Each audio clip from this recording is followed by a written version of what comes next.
je m'appelle Faustine Fayette, je suis journaliste et je suis pas mal engagée, et notamment engagée auprès des jeunes, en paroisse et dans divers groupes voilà, chrétiens. Quelle est la raison secrète de votre joie? La raison secrète de ma joie vient de ma foi. Ça va être d'abord une conviction qui est que Jésus est là, que Jésus est présent chaque jour dans ma vie, même si je n'y pense pas à chaque minute, il est présent. Et cette conviction, je l'ai reçue notamment à un moment très particulier dans ma vie. C'était en camp de jeunes, quand j'étais étudiante, où voilà, à un moment je me suis retrouvée dans une église, on priait à plusieurs, et je me suis retrouvée devant le crucifix. Et là, je me suis dit, mais en fait, ce Christ crucifié et ressuscité, c'est pas pour un espèce de monde entier abstrait qu'il est mort, en fait, c'est pour chacun de nous. Et moi, je suis dans le chacun de nous. Et j'ai vraiment eu cette conviction profonde dans le cœur que, voilà, il était mort et ressuscité pour moi, et qu'il était là chaque jour, et donc je pouvais m'appuyer sur lui.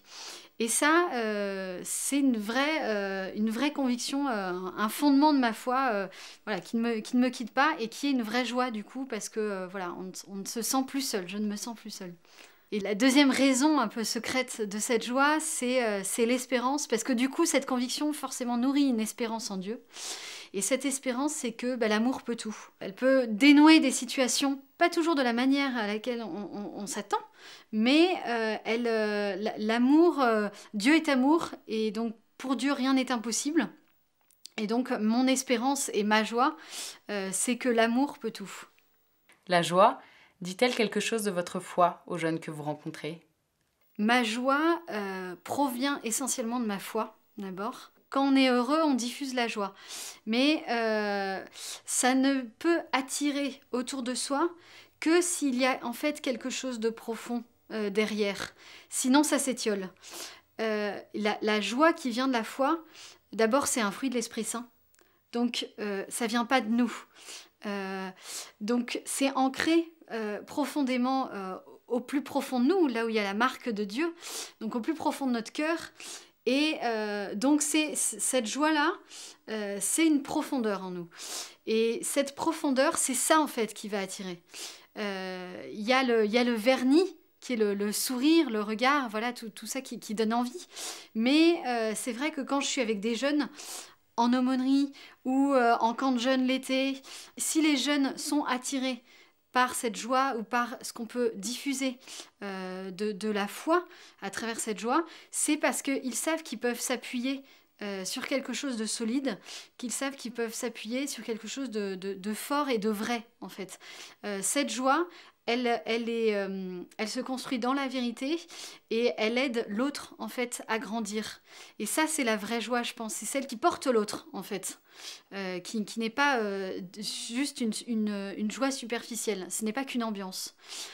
Et ça se ressent aussi, même avec, à tout âge, en fait, même avec des adultes, et notamment dans le milieu du travail. Cette joie qui vient de la foi étonne et interroge parce que justement, on sent qu'il y a une profondeur. Et tous, on est toujours interpellés quand il y a quelque chose qui rayonne de quelqu'un, où on ne sait pas pourquoi, mais on saisit que ça vient d'ailleurs. Et ça nous donne envie. Et ça, c'est je pense peut-être la meilleure façon d'être missionnaire, c'est de montrer qu'en fait, cette joie, elle est force.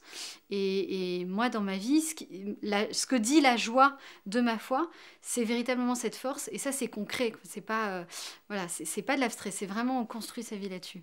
Comment entretenir concrètement cette joie? Cette joie, elle s'entretient par une vie spirituelle nourrie.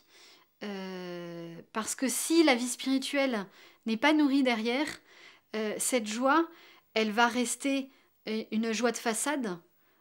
On pourra toujours rire et sourire, il n'y a pas de problème, mais il n'y aura plus cette profondeur derrière. Donc moi, cette joie, je la nourris aussi parce que je vais aller dans des groupes de prière, des groupes de louanges régulièrement, parce que je vais aller dans ma paroisse, voilà, participer à la messe, parce que je vais participer à des temps forts avec d'autres, et que du coup, je suis édifiée parce que mes amis où voilà, les autres personnes peuvent vivre et ça va me rebooster, me donner envie. Et puis aussi parce que je suis portée avec les autres. Voilà, ça va me requinquer dans ma joie et dans ma vie spirituelle. Et c'est ça qui permet aussi de pouvoir être missionnaire dans sa manière de vivre sa foi et dans sa manière d'être heureux, de vivre la joie.